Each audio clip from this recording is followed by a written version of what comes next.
condolence, Robert. No, salamat. Mauna na kami. Sige.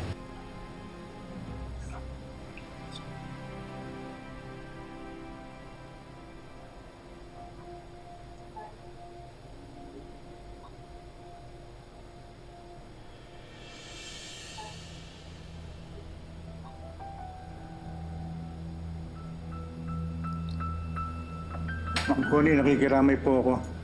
Maraming salamat, Bidoy.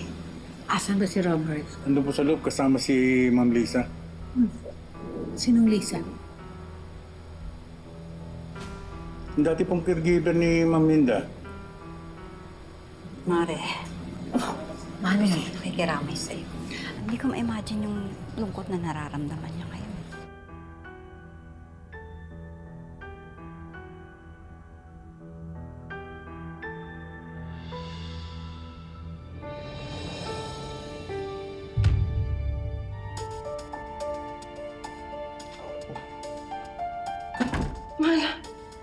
Mahal ka. Tingnan mo. Parang nakita ko si Betsy kanina. Ano? Dito.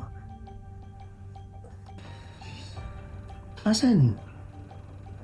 Mahal, ano naman gagawin ni Betsy sa buro ng nanay mo? Sigurado ba si Betsy nakita mo?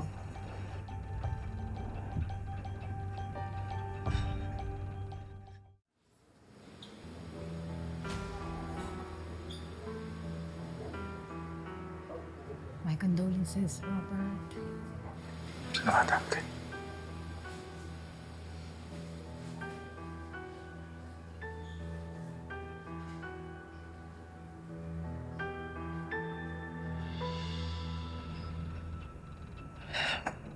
Siguro naman malikmata lang ako.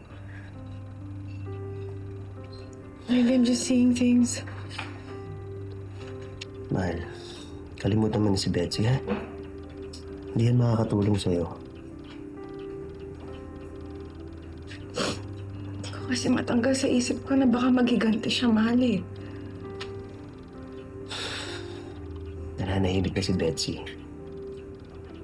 Huwag mo na siyang isipin. Huwag mo na siyang hayaan dumagdag pa sa concerns mo. Hindi siya worth it.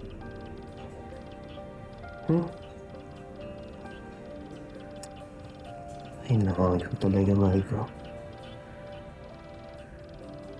Kaya lang ba? Gusto mo kumain? Dalang prutas. Sige.